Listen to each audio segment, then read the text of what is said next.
"Mom, I didn't know who else to call." Those were the first words my son spoke to me after 11 months of silence, and the moment I heard them, I knew this wasn't a call made out of love. It was a call made out of need. I stood in my kitchen holding a mug of coffee that had already gone cold. The morning sunlight spilled across the counter, illuminating the small house I had spent 40 years paying for, cleaning, and filling with memories. Outside, the maple tree in my front yard swayed gently in the Ohio breeze. Everything looked peaceful. But inside me, something old and familiar stirred. For almost a year, my phone had been quiet. Not completely silent, of course. There were the occasional advertisements, reminders from my pharmacy, and messages from old friends checking in. But my children?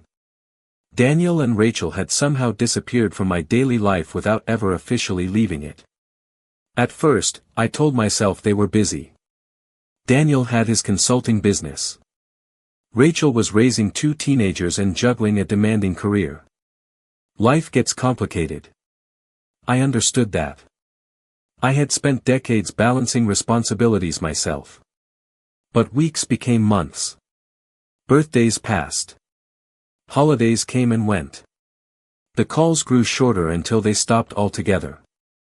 The texts became delayed responses and eventually nothing at all. Every Sunday afternoon, I still found myself glancing at my phone. Sometimes I would even pick it up and check the screen, convinced I must have missed a notification. I never had. 11 months is a long time to learn where you stand in someone's priorities. Retirement was supposed to be the beginning of a new chapter. After 38 years as an elementary school teacher, I imagined family dinners, visits from my grandchildren, and long conversations with my children. I imagined being included. Instead, retirement seemed to make me invisible. The strange thing was that nobody ever said anything cruel. There were no arguments. No dramatic confrontations. Just absence. Quiet absence. The kind that slowly settles into your life like dust collecting on furniture. I learned to fill my days.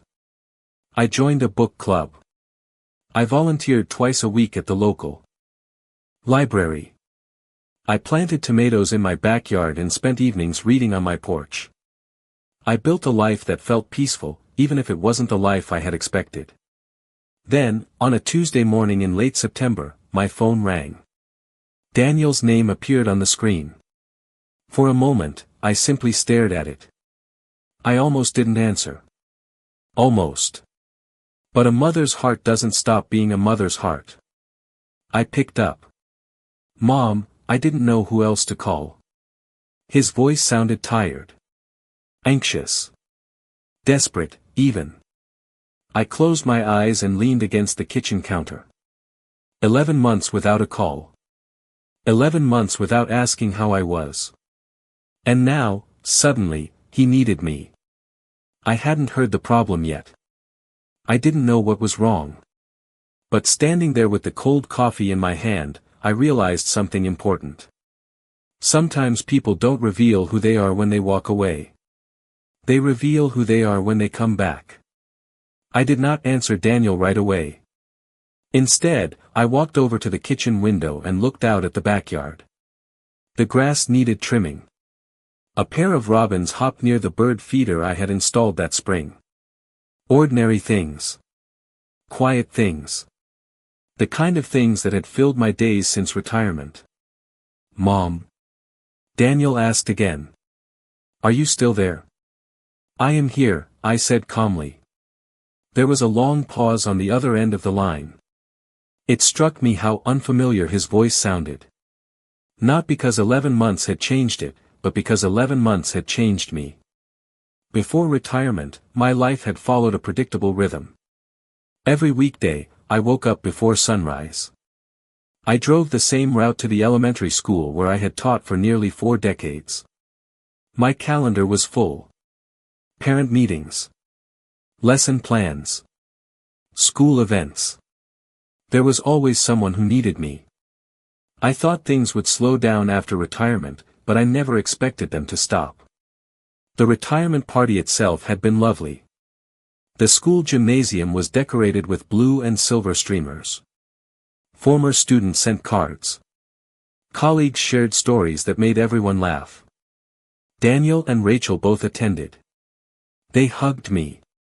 They told me how proud they were. Rachel even joked that I would finally have time to relax. At the time, I believed her. The first few weeks felt promising. Daniel called every Sunday evening. Rachel sent pictures of the grandchildren. We talked about family dinners, weekend visits, and all the things we would finally have time to do together.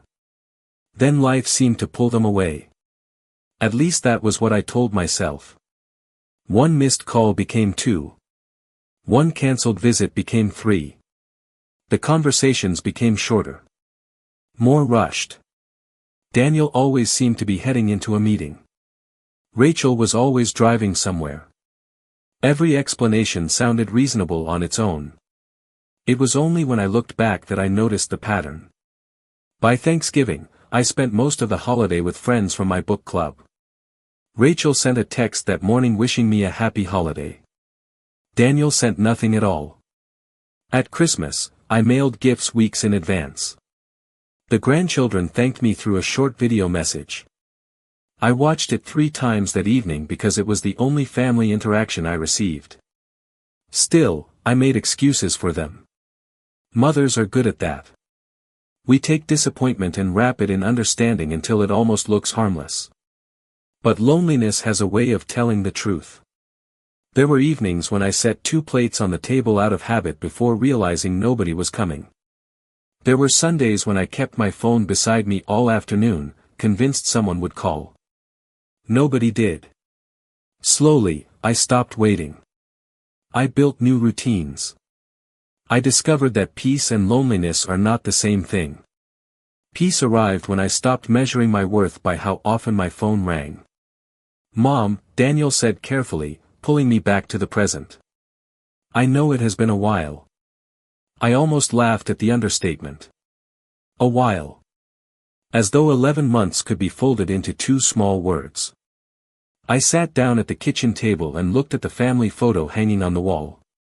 It had been taken years ago at a summer barbecue. Everyone was smiling. Everyone looked connected. "What is it you need, Daniel?" I asked quietly. Another pause followed. Then I heard him take a slow breath, and whatever he was about to say sounded heavy enough to carry across 11 months of silence. For several seconds. Neither of us spoke.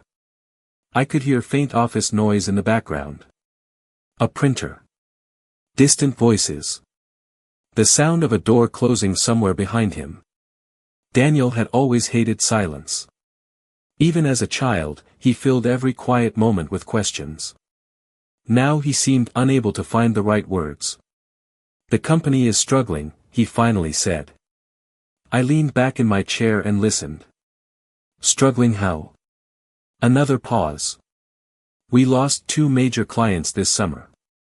Then a third one last month. I thought we could recover, but things have gotten worse." His voice sounded smaller than I remembered. Less confident. For years, Daniel had been the successful one. The son everyone admired. He owned a consulting firm, drove a luxury SUV, and lived in a large suburban home with Olivia and their 2 children. Every holiday conversation seemed to revolve around business growth, expansion plans, and new opportunities. It was difficult to imagine him sounding uncertain. "How bad is it?" I asked. I heard him exhale slowly. "Bad enough that I might have to lay people off. Bad enough that I am not sleeping much." I looked around my kitchen. The room felt unchanged by his problems. The old clock above the refrigerator continued ticking steadily. The bowl of apples on the counter sat exactly where I had left it.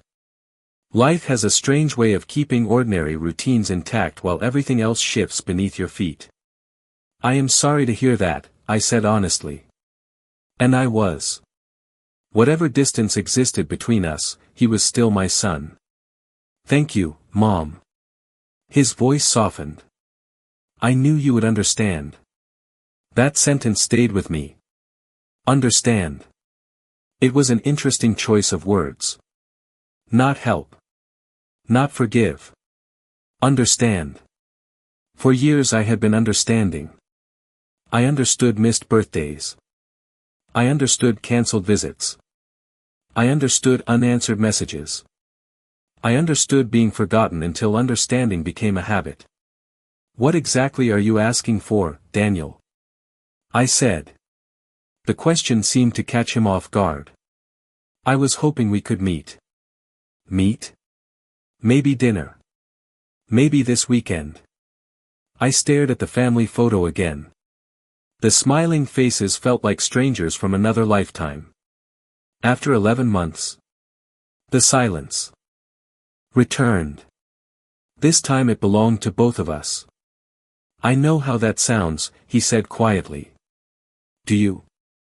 I asked before I could stop myself. The words were calm, but they carried more truth than anger. Daniel did not answer immediately. You are right, he admitted. I should have called. I should have visited. There is no excuse. Hearing him say it surprised me. Not because it erased anything.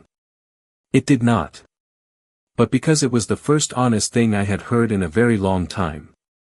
I rubbed my thumb against the edge of my coffee mug. The coffee was completely cold now. What does Olivia think about all of this? I asked. The moment her name left my mouth, something shifted. The hesitation returned. The uncertainty. The careful way he chose his next words. And suddenly I realized that whatever trouble Daniel was facing, the story was much larger than a few lost clients. Much larger than a struggling business. There was something else waiting beneath the surface, and for the first time since the phone rang that morning, I felt certain that I had only heard the beginning. Daniel cleared his throat before answering. Olivia is worried, he said carefully. Worried. Another interesting word. Not upset. Not surprised. Worried. I had spent enough years raising children and teaching hundreds more to recognize when someone was choosing their words too carefully. Worried about what? I asked. I heard papers rustling on his end of the call. The sound reminded me of a student searching for an answer before a difficult test. About everything, he finally said. The business. The mortgage. The kids. I nodded slowly even though he could not see me. A few years earlier, Daniel and Olivia had purchased a large home in one of the fastest-growing neighborhoods outside Columbus. I remembered the open house photos they proudly shared. The oversized kitchen. The finished basement. The backyard with enough room for a swimming pool. At the time, I had been happy for them.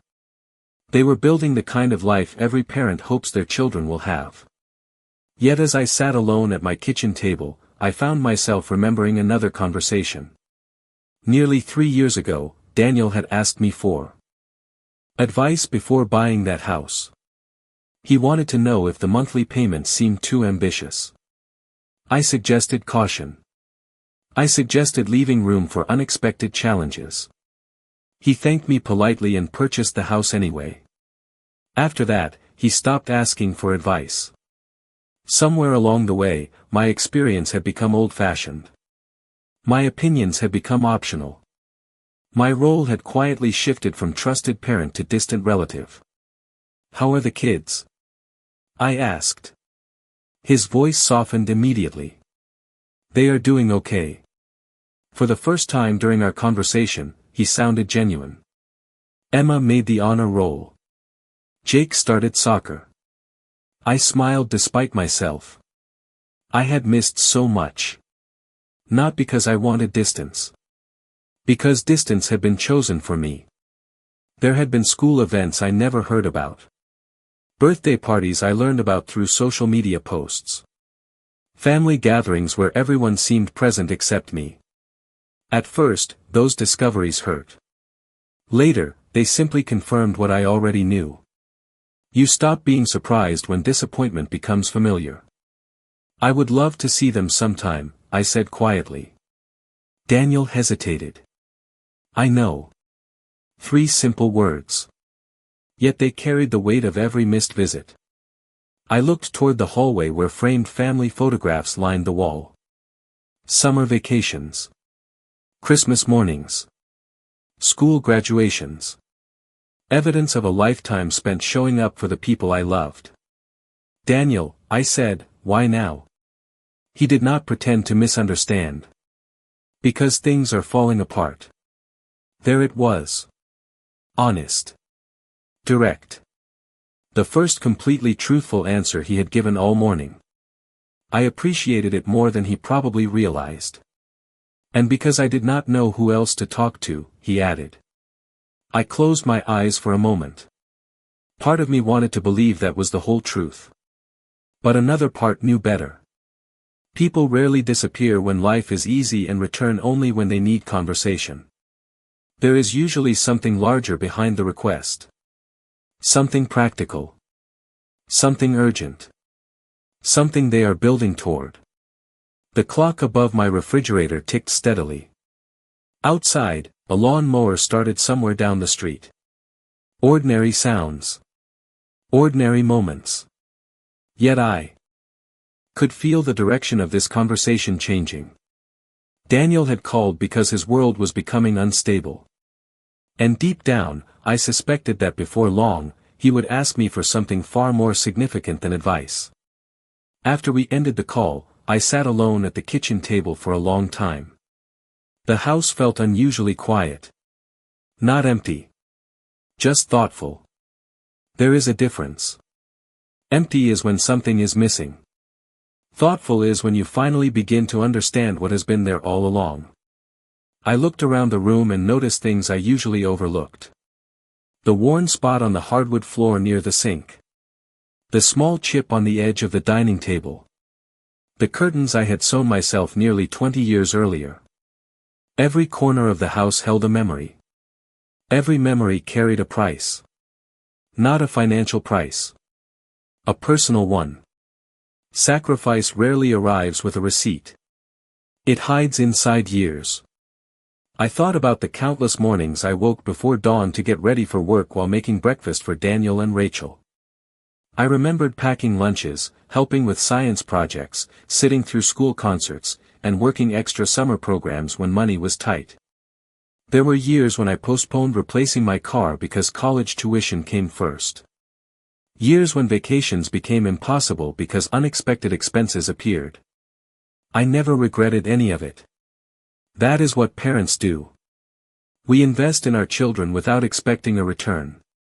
At least that is what we tell ourselves.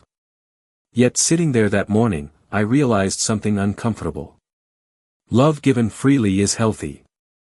Love given endlessly without respect becomes something else. It becomes an expectation. Around noon, my phone buzzed again. This time it was Rachel. I stared at her name on the screen. Before that day, she had not called me in nearly 8 months. I answered. Hi, Mom. Her voice sounded unusually cheerful. Too cheerful. Hello, Rachel. How are you? She asked. The question almost made me smile. After months of silence, suddenly everyone wanted updates on my well-being. I am doing fine, I replied. That is good. A brief silence followed. Then she asked, have you talked to Daniel? There it was. The real reason for the call. I leaned back in my chair. Yes. Earlier this morning. Rachel exhaled softly. I figured he might reach out. I waited. She continued. Things have been difficult lately. The same careful wording. The same cautious approach. It felt as though both of my children had rehearsed their conversations before dialing my number. Difficult how? I asked. Another pause. Mark's company has been downsizing. There is a chance he could lose his position before the end of the year. I listened quietly. The pieces were beginning to arrange themselves. Daniel's struggling business. Rachel's uncertainty. 2 calls in one day after months of silence.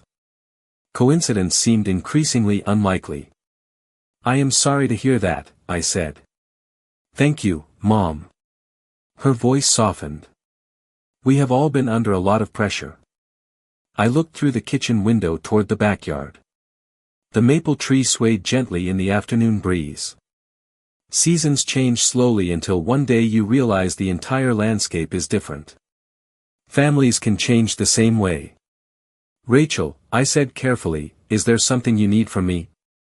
The silence that followed lasted long enough to answer the question before she spoke a single word. The silence on Rachel's end stretched long enough for me to hear her breathing.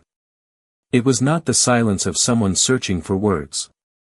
It was the silence of someone deciding how much truth to reveal. "Maybe," she said quietly.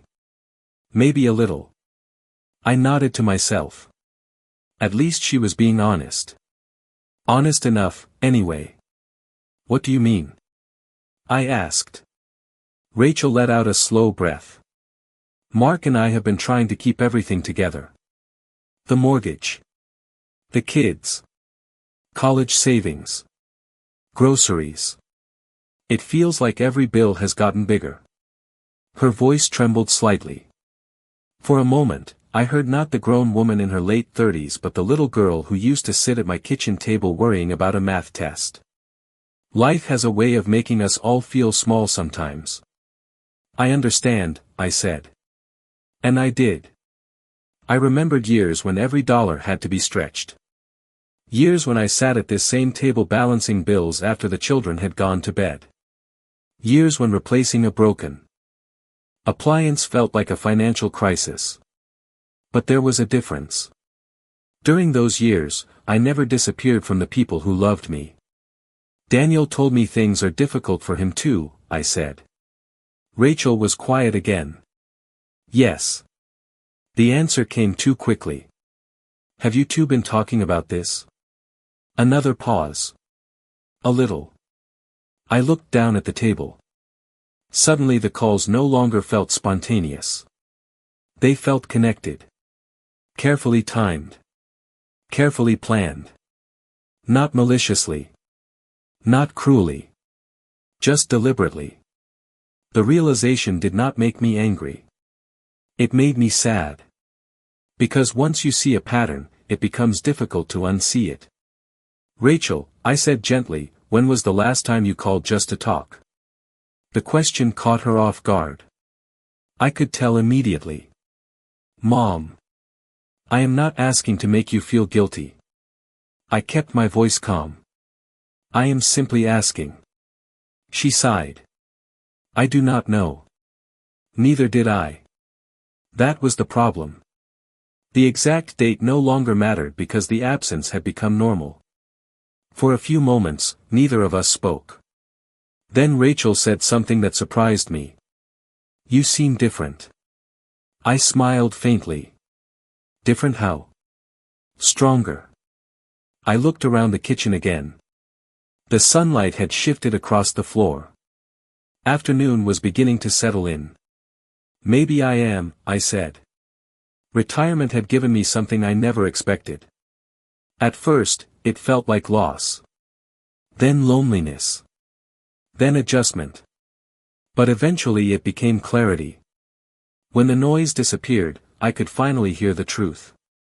"Daniel thinks we should all get together this weekend," Rachel said carefully. There it was. The next step. The real reason behind both phone calls. A family meeting. After months of silence. My stomach tightened slightly. Not from fear. From certainty. Whatever was waiting for me at that meeting had already been discussed long before either of them dialed my number. And for the first time, I suspected the conversation was not going to be about family at all. Saturday arrived with clear skies and unusually warm weather for October. I spent the morning doing ordinary things. I watered the plants on my porch. I folded laundry. I read a few chapters of a novel from the library. By the time Daniel's SUV pulled into my driveway, I felt calm. Not because I knew what was coming. Because I no longer felt responsible for managing everyone else's emotions. A few minutes later, Rachel arrived with Mark. When I opened the front door, everyone smiled a little too quickly. The kind of smiles people wear when they are nervous. We gathered around the dining table. The same table where birthday cakes had been served. The same table where homework had been finished and holiday meals had stretched late into the evening. Looking at my children sitting there as adults felt strangely unfamiliar. They seemed older. More tired. More worried. Yet something else stood out. For the first time in years, they were paying close attention to me. Every word. Every expression. Every reaction. Daniel cleared his throat first. "Mom, thank you for meeting with us." I nodded. "Of course." Olivia sat quietly beside him. Rachel and Mark exchanged a glance. Nobody seemed eager to begin. Finally Daniel leaned forward. "The truth is, things are worse than I told you." There it was. The moment we had all been moving toward. "How much worse?" I asked. Daniel looked down at the table. "The business is carrying more debt than I realized. If things do not improve soon, we may have to make some major changes." Rachel folded her hands together. "And Mark's situation is still uncertain." I listened without interrupting. Years of teaching had taught me that people often reveal more when they are allowed to finish speaking. Daniel continued. "We have been looking at options." The word options immediately caught my attention. Not solutions. Not plans. Options. "What kind of options?" I asked. Another silence settled over the room. Then Olivia spoke for the first time. Her voice was polite and measured. "We were wondering if you had ever considered downsizing." The room became very still. I looked at her. Then at Daniel. Then at Rachel. Nobody seemed surprised by the question. Which meant this conversation had happened before. More than once. "Downsizing?" I repeated. Olivia nodded. "Your house is beautiful, Margaret. But it is a lot of space for one person." There it was. Not a request for advice. Not a request for emotional support. Something much larger. I glanced around the room. Suddenly the family meeting made perfect sense. The phone calls. The renewed interest. The careful concern. They had not gathered to reconnect. They had gathered to discuss what they believed was my most valuable asset. And as I sat there looking at the faces of the people I loved most, I realized that the conversation I had feared was finally beginning. For a moment, nobody spoke. I could hear the faint hum of the refrigerator in the kitchen and the distant sound of a car passing outside. Ordinary sounds. Yet the room felt completely different now. The conversation had finally reached its destination. "I am not sure I understand," I said calmly. Olivia smiled politely. "We were just thinking that if you sold this house, you could move somewhere smaller and have a lot more financial flexibility." Financial flexibility. Another carefully chosen phrase. Daniel nodded. "Mom, nobody is trying to pressure you. We are just looking at possibilities." I looked at him. Then at Rachel. Then at Mark. Every face around the table carried the same expression. Concern mixed with expectation. "What kind of possibilities?" I asked. Daniel shifted in his chair. "If you sold the house, there would be a significant amount of equity." There it was. The word they had been circling around all afternoon. Equity. Not family. Not relationships. Not missed years. Equity. I folded my hands together and waited. Years of experience had taught me that silence often reveals more than questions. Rachel finally spoke. "Nobody is saying you owe us anything." Whenever someone begins a sentence that way, they are usually preparing to explain exactly what they believe you owe them. Of course, I said quietly. Rachel glanced toward Daniel before continuing. We just thought maybe there was a way for everyone to help each other. Help each other. I almost smiled. During the 11 months when my phone rarely rang, nobody seemed interested in helping each other. During birthdays, holidays, and ordinary weekends, nobody had suggested sharing time, attention, or companionship. Yet suddenly cooperation had become important. I stood and walked toward the window. The maple tree outside was beginning to show hints of orange and red. Another season changing. Another reminder that life moves forward whether we are ready or not. Do you know what I learned after retirement? I asked without turning around. Nobody answered. I learned that being alone and being lonely are not the same thing. The room remained silent. At first I thought I had lost something. Then I realized I had gained something. Time. Perspective. Peace. I turned back toward them. Daniel looked uncomfortable. Rachel stared at the table. Olivia maintained her polite expression. I love all of you, I said. That has never changed. Daniel nodded quickly. We know that, Mom. Do you? The question slipped out gently. Not angry. Not accusing. Honest. Nobody answered. I returned to my seat and looked directly at my son. I am not selling my house. The words landed softly but firmly. Daniel blinked. Rachel looked surprised. Olivia's smile disappeared for the first time all afternoon. Mom, maybe you should think about it, Daniel said. I already have. My voice remained calm. This house is paid for. It is where I want to live. And I am not interested in turning my retirement into a financial rescue plan. The silence that followed felt different from the earlier silences. This one carried disappointment. Perhaps even frustration. For the first time all day, I saw the meeting for what it truly was.